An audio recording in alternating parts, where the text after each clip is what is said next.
Mamlakatimizda tadbirkorlikni rivojlantirish, yangi ish o'rinlarini yaratish, aholini ish bilan ta'minlash barobarida aholiga sifatli xizmat ko'rsatish borasida ham bir qancha ishlar qilinmoqda.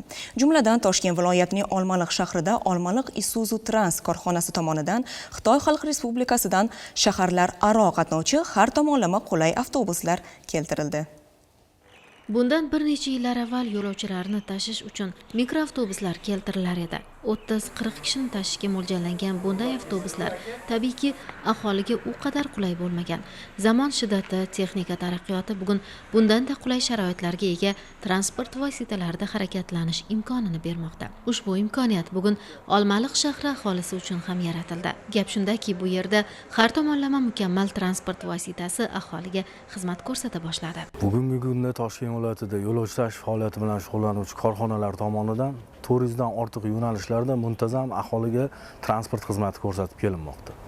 Ushbu aholiga transport xizmatini sifatli va o'z vaqtida ko'rsatish uchun zamonaviy transport vositalari olib kelinib, ushbu yo'nalishlarga qo'yilib, aholiga transport xizmati ko'rsatilmoqda. Mana Olmaliq shahridan Toshkent shahrining Chilonzor buyum bozoriga qatnovchi yo'nalishimizda xizmat ko'rsatish uchun Olmaliq Isuzu Trans tomonidan olib kelingan avtobuslarimiz ushbu Toshkent Olmaliq yo'nalishida aholiga sifatli transport xizmati ko'rsatish uchun ushbu yo'nalishlarga qo'yildi. Yurtimizda ichki turizmni jadal rivojlantirishni ta'minlashga qaratilgan prezident qarori ijrosini ta'minlash bo'yicha qilinayotgan ishlar bugun o'z samarasini bermoqda. Jumladan, Olmaliq Isuzu Trans kompaniyasi tomonidan bugungi kunda bir necha yo'nalishlar bo'yicha sifatli xizmat ko'rsatilib kelmoqda.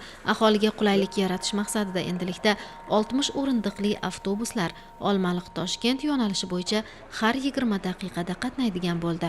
Zamonaviy jihozlangan, barcha qulayliklarga ega bo'lgan avtobuslarimiz keltirildi. Bu avtobuslarimizning salonlarida barcha isitish, sovutish tizimlari bilan jihozlangan, muzlatgichlar, Wi-Fi tizimlari, monitorlar bilan to'liq jihozlangan. Bu avtobuslarda O'zbekistonimiz hududidagi barcha ziyoratgohlarga, dam olish maskanlariga yo'lovchilarimiz hech qanday qiyinchiliklarsiz borib kelish imkoniyatiga egadirlar. Mana avtobuslarni ko'rib juda xursand bo'ldim. Olmaliq shahriga mana 6 ta avtobus qo'yilibdi. Juda shinam, ichlari keng, ozoda, yukxonasi bor ekan, xolodilniklari bor ekan, qulay.